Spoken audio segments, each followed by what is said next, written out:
when I went to the hypnotherapist. I thought I was going to lose weight, but I ended up having these amazing memories of Atlantis. There was this sense of, gosh, I guess it was meant to be.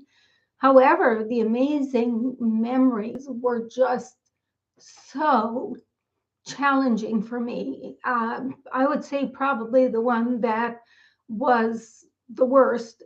It was the scariest. It was a memory of Atlantis. And I fell into a serpent's mouth. Now, I've got to be careful to explain to you that I was not a human being in Atlantis the way I am now.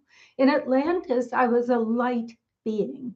I had come from another star system, from Arcturus, and made some mistakes and got caught here and was making the best of the situation. Now, I wasn't the only light being in Atlantis. Atlantis was very different than the way things are now, except that we are still these light beings, except that now that we're in human bodies. At that time, we were caught in the physical. We couldn't go back to Arcturus. We couldn't go back to being citizens of the universe. We were stuck here on Earth, but we were still light beings, and we could go into different existing physical beings on Earth. So, for example, we could, um, we could, we could, just to wonder what it was like, we could go in a cat and see what it felt like to be in a cat, or we could go into a lizard and experience what that was like. And we really enjoyed mixing our vibrations with other things existing here, because that is the way we explored when we explored in the universe as light beings. As light beings, we didn't have bodies. We didn't go, oh, I'm going to study this with my eyes and with my mind, because we were vibrational beings. So we melded with things and felt their vibration. So when we came to Earth, and like I said, got stuck here, not on purpose, but that's just the way it was. We were exploring still by vibration. And so I had been this, what I call the semi solid encapsulated light being. And I had been in a number of bodies at once. So one had been this pixie faced frog being, another had been this woman with a child, and another had been a scientist who worked with a great and mighty crystal in Atlantis that created the power. Now, we could tell that there was going to be a time when the whole island nation was going to have some really challenging earth upheavals, because they'd been going on for a while. It's like how the west coast of the United States right now has earth upheavals. So in Atlantis, we were going through earth upheavals at that time. And I had an escape route. And that was that I would pull out of the bodies I was in, and then I had to travel quickly to safety lands. And the scariest memory that I was mentioning in my hypnosis sessions was pulling out of these bodies and falling into a serpent's mouth. Now, when I fell into the serpent's mouth, I was not in a physical body. I had pulled out, and I was now a light being, what I called a semi solid encapsulated light being. And this light being flew through the air and fell into this serpent's mouth. And when we worked with the vibration of existing beings on Earth, we worked with them for their qualities. And the quality of a serpent, one of the great things it can do is that it has this strike ability, and therefore it could create momentum. Yet now we use an airplane. We walk into an airplane and it has a motor and it goes on the runway and then it takes off. Well, we weren't human beings then, and we didn't need an airplane. We didn't need to force things outside of ourselves to do things. We could just make this agreement with nature. So when I pulled out of the physical bodies I'd been in, I fell into the serpent's mouth, and then I was flying through space, and I ended up in safety lands. And in the safety lands, my light being went into an existing being who I had gone to where the pyramid was being built. And I was then in a woman's body with sort of a toga outfit on. So, in any case, this was my scariest memory of Atlantis. And I became obsessed with that memory. It was just so, this has to be the craziest thing on earth. And I was also obsessed with going to see the Great Pyramids, but my husband would not go to Egypt. And he said, there's pyramids in Yucatan. So he took me, we both went to Yucatan. And we went in the 1990s. We flew into Cancun. And I don't know if you've been to Cancun recently. I have. Again, I've been to Yucatan a number of times.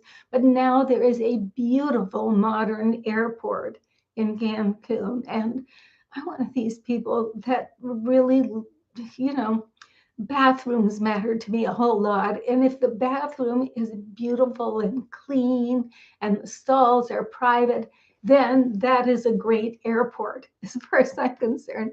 And Cancun is a fantastically wonderful, great airport. It is beautiful and clean and sparkling, this new airport. But when we first went there in the 1990s, the new airport hadn't been built. And I don't even remember the bathroom at that time. But I do remember that it was just a whole bunch of small little buildings separated from each other. So when we went the next time and there was the new airport, that was wonderful. In any case, that's just some background information. So we rented a car, and my main thing in going to Yucatan was to find an image. By now, I had heard about the feathered serpent with a man in its mouth. And I thought if I could look at a feathered serpent with a man in its mouth, I wouldn't be insane anymore, having had this memory of falling into the serpent's mouth. And by the way, when I remembered falling into the serpent's mouth, I saw other light beings doing the same thing, not into my serpent, other serpents. There was a volley of these lights falling, like when you see a firework display. Only there was maybe about 10 of us all together at that time, just shooting out and then going to safety lands as light beings. Well, I'm compelled to say that we called ourselves gods and goddesses at that time. And we called ourselves gods and goddesses because we knew who we were, which were light beings made in the image of the Creator.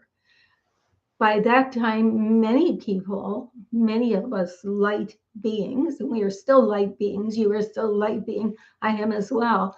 Many had become permanently caught in the physical on earth, but we were still gods and goddesses because we could still pull out at will, which is what we did to go to safety lands. Okay, so now we're back in Cancun. We've got a rental car. And of course, we have some kind of travel guide, a booklet. In those days, we didn't do things on our phone, had a book. And we went off to Tulum, which is on the coast of Yucatan, the East Coast, the Caribbean coast. It is gorgeous, that whole coast. And Cancun's gorgeous as well. All of this, the water is that beautiful, beautiful aquamarine color. And Tulum is a ruined site that has a castillo, a castle, that is like an outlook over the ocean there. And I asked the guide, do you have a feathered serpent with a man in its mouth? And he said, no. So we walked around, looked at things. There were a lot of great stuff there, but we moved on. And the next place we went to was Coba, which is a huge ruin site.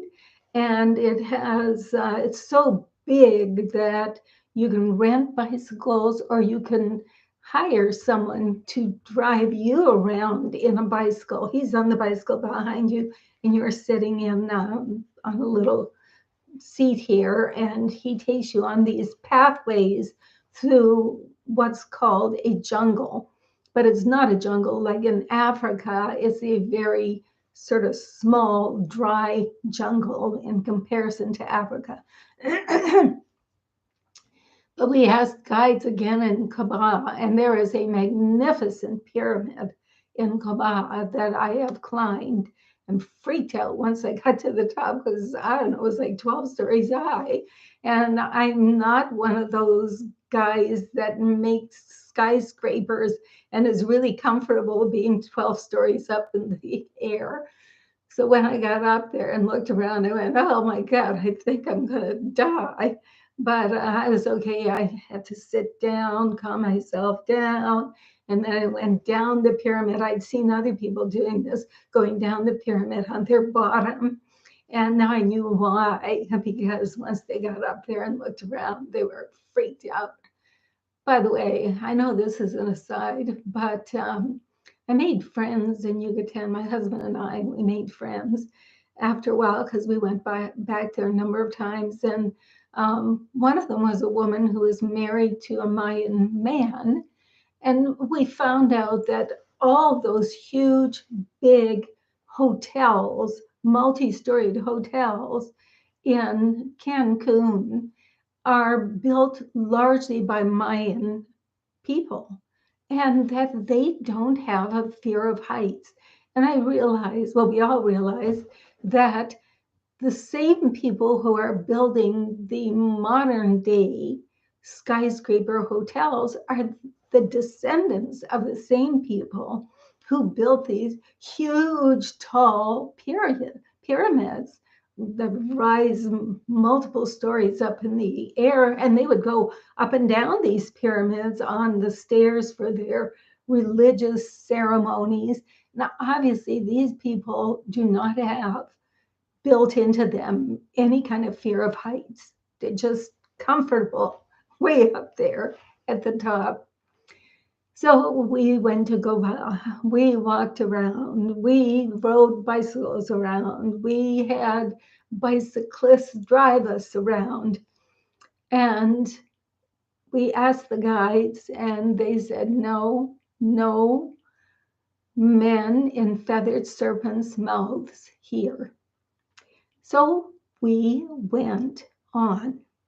Now, we ended up, oh, before I go any further, I forgot to say, I said that we'd been, that we all, where we went to next. I didn't forget. I haven't been there yet. All right, we've been to Tulum, we've been to Cobá. Now we went to Chichen Itza, and we assumed we would see a man in a feathered serpent's mouth here in Chichen Itza because the feathered serpent is called Kukulkan. And Chichen Itza has a huge pyramid that you can no longer walk up, but it has a huge pyramid which is dedicated to the god, the feathered serpent god, Kukulkan. And this is an amazing pyramid because flanking the stairs going up to the top is two serpents' bodies.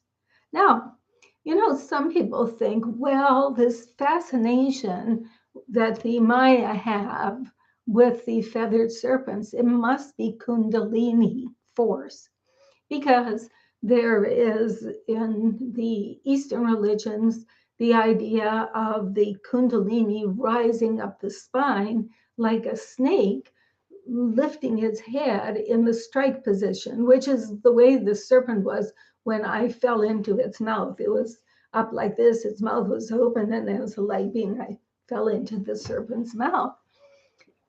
So people say, well, maybe these feathered serpents in Yucatan are a correlation with the Eastern Kundalini. But the thing is, the Kundalini serpent is, like I said, this is where its body is curled up. And by the way, I am not crazy about snakes.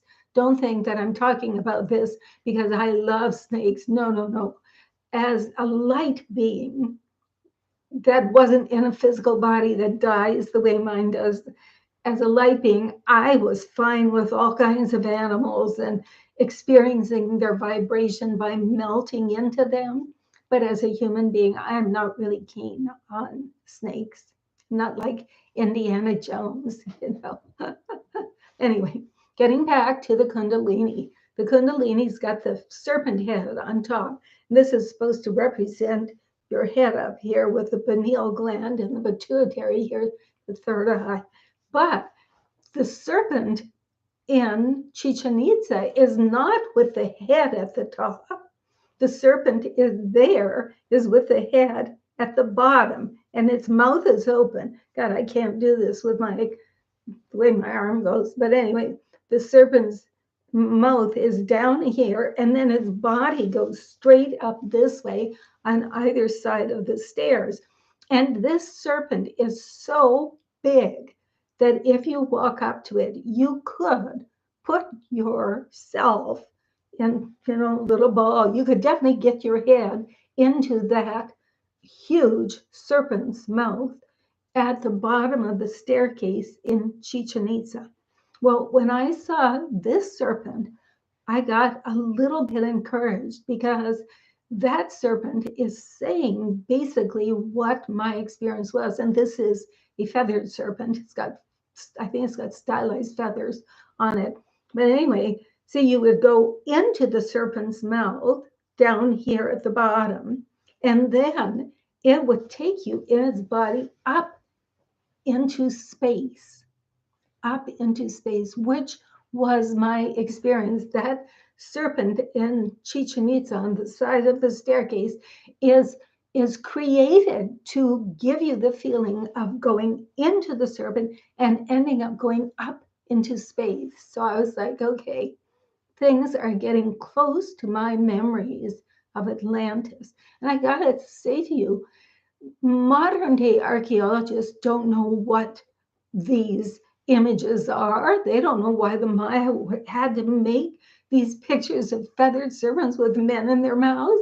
There just doesn't seem to be any logical reason for it. But if I look at my memories of Atlantis, it gets to be very reasonable. And since I saw these in Chichen Itza, I was like, okay, this is getting much closer to what my memories are.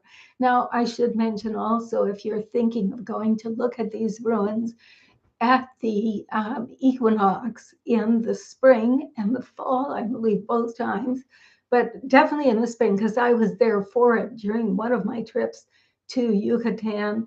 The pyramids there are built in such a way that right at the equinox, the light hits that one serpent on this side of the stairway, so that it looks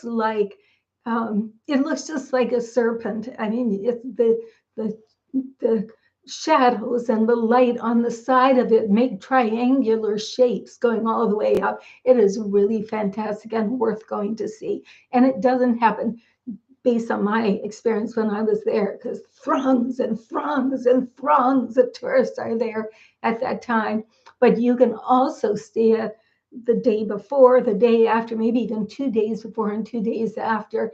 And that's good to know, because during that time when we were there for one of the days, it just poured with rain. So you're not going to see any kind of shadow then. But anyway, that is really worth going to see.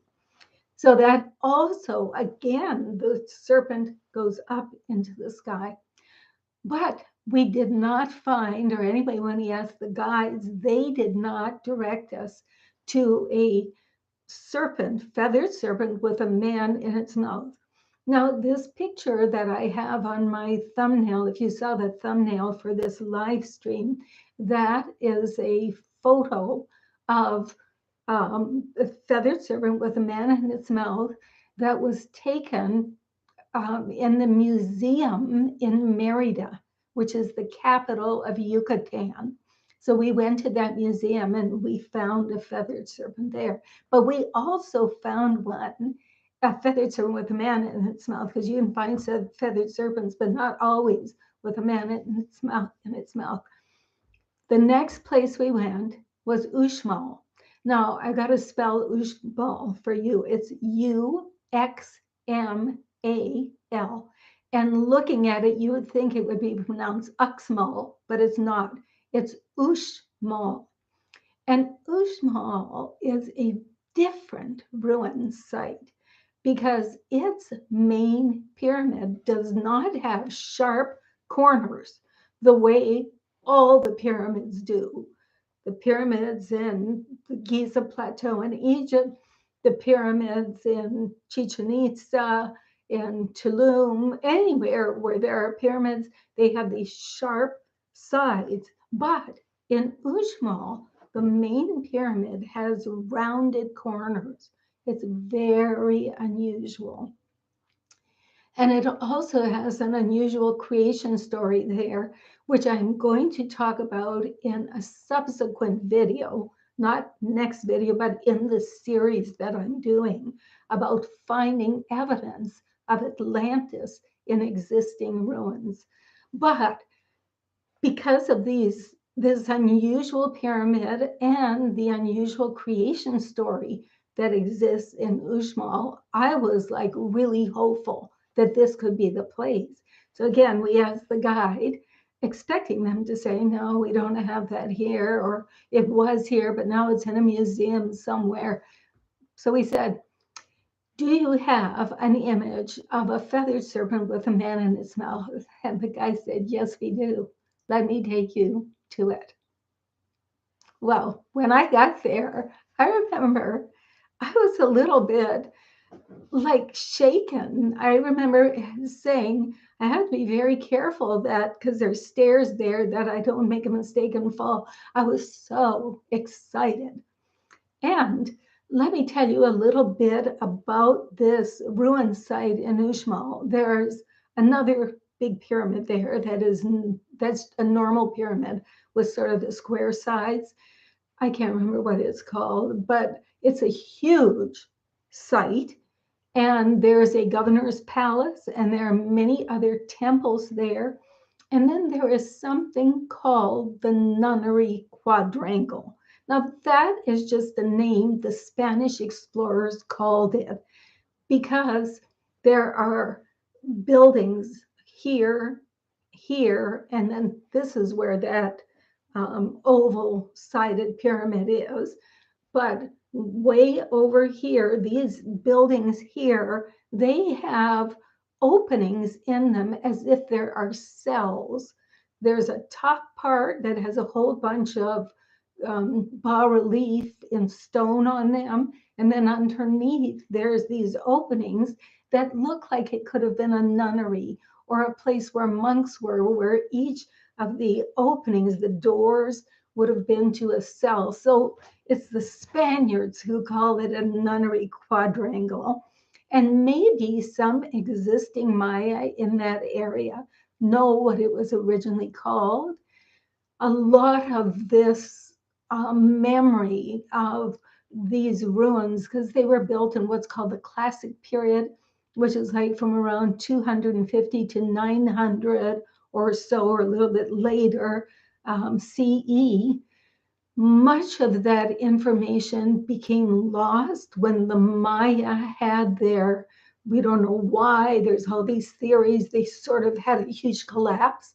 This civilization collapsed, and they even lost their ability to read their language. They still had the spoken language, but only recently was their written language deciphered. So they couldn't even find out from reading old Mayan texts what things meant. And so here they had this strange thing. There's a big, this big thing in the middle of it, which is I will talk about in a future video. I'm not going to talk about it now because I don't even know if I can talk about it in a video. But anyway, the Nunnery Quadrangle, and over on the farthest of these buildings with the cells in them, on the top part of it is a serpent like this. And you really don't see the whole serpent body until you go there for the night show.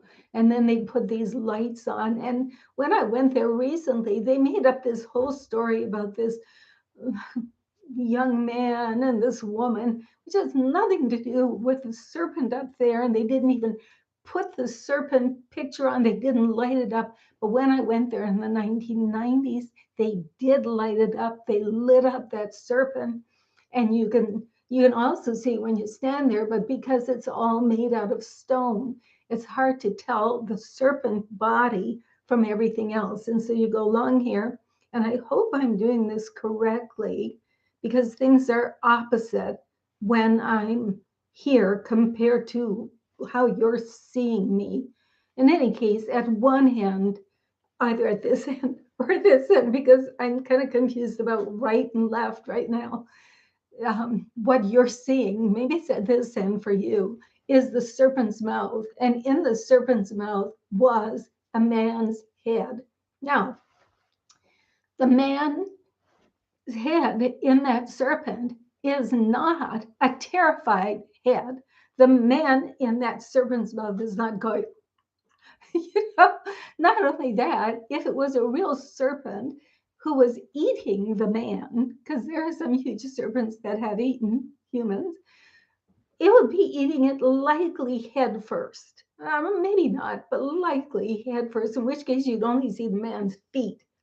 Because remember, when a serpent strikes, it goes up and then it would get the man's head and swallow it down. Well, anyway, whatever.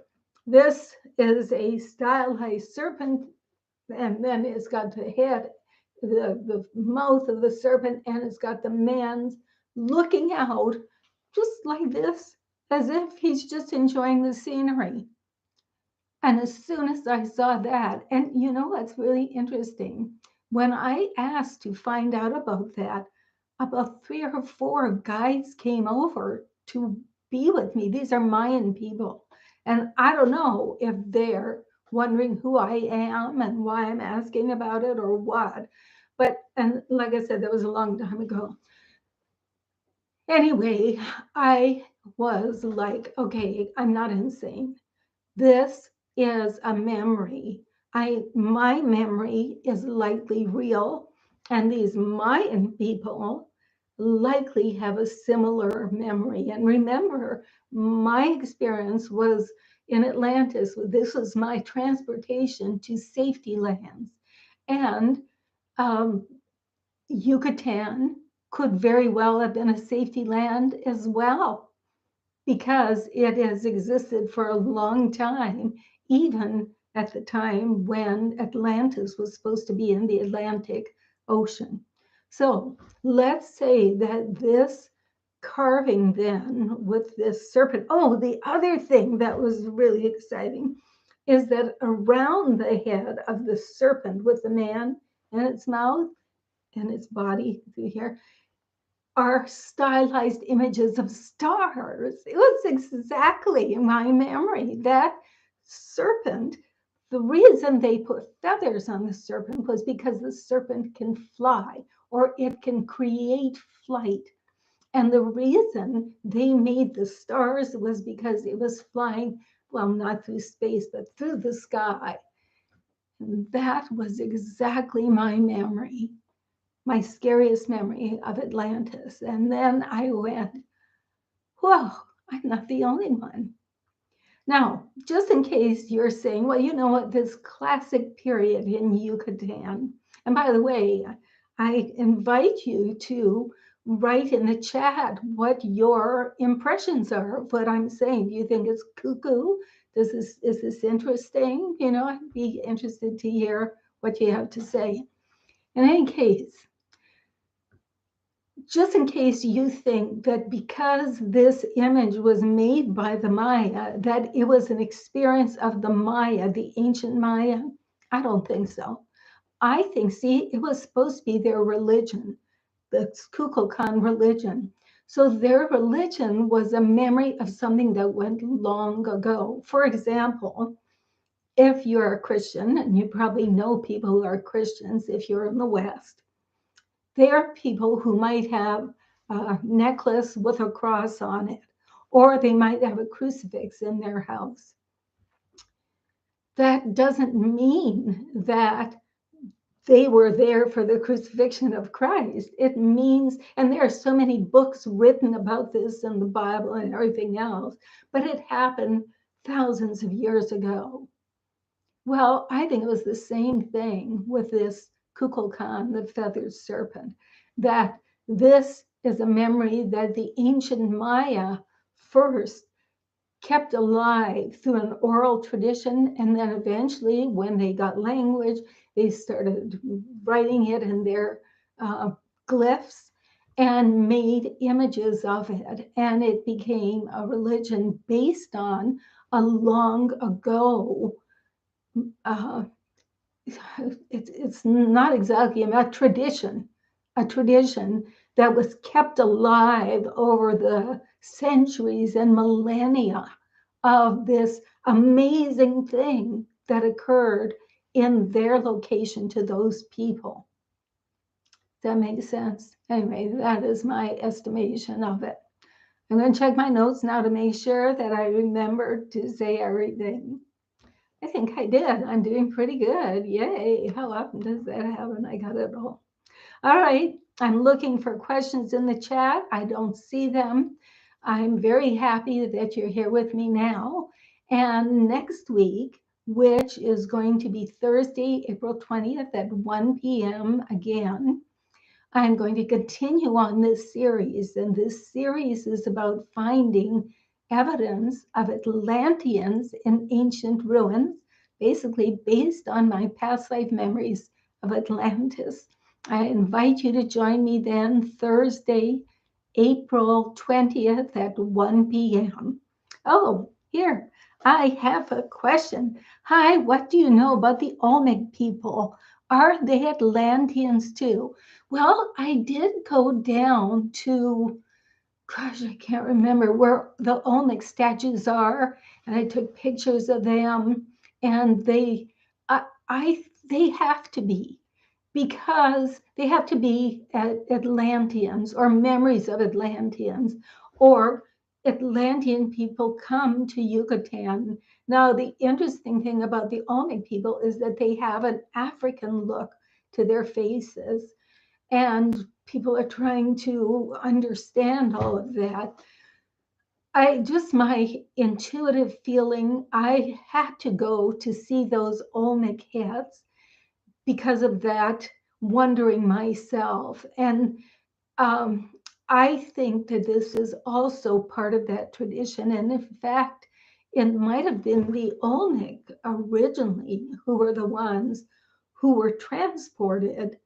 And then the Maya have this long ago memory of that. I don't know, but I think they're definitely part of the Atlantean story. Because, Atlantis sunk beneath the sea. Although there's all these theories that it could be Antarctica, it could be Ireland, it could be some ruins in the Sahara. But most people believe it's sunk into the Atlantic Ocean. And maybe the Azores are left over tops of mountains of Atlantis. Nonetheless, wherever it is, I believe that Atlanteans, because they were such an advanced civilization, just like ours is, travel throughout the earth just the way we do, and that you can find evidence of Atlantis in various places throughout the world. And thank you so much for reminding me about the Olmec heads and Atlantis. That is such an intriguing topic. All righty. Now, I just also want to remind you that I'm also doing a series. Oh, this says, thank you for answering my question. I'm just delighted. I'm delighted you're here. I'm so glad you asked the question. It's so much fun for me. All right. Next week, also on Tuesday, April 18th at 8 p.m. Eastern Daylight Time, I'm continuing my series of how do I know where I lived in a past life. And I believe you can find clues about your past life based on your present life. So that's going to be Tuesday, 8 p.m. on April 18th. All right. Now, if you enjoyed this, please tap that like button. And if you want to hear more about these things that I'm talking about, that I'm excited about, please subscribe. I'm just so thrilled that you are here with me today. And toodaloo. Bye-bye. I got to find how to, here we go. Bye-bye.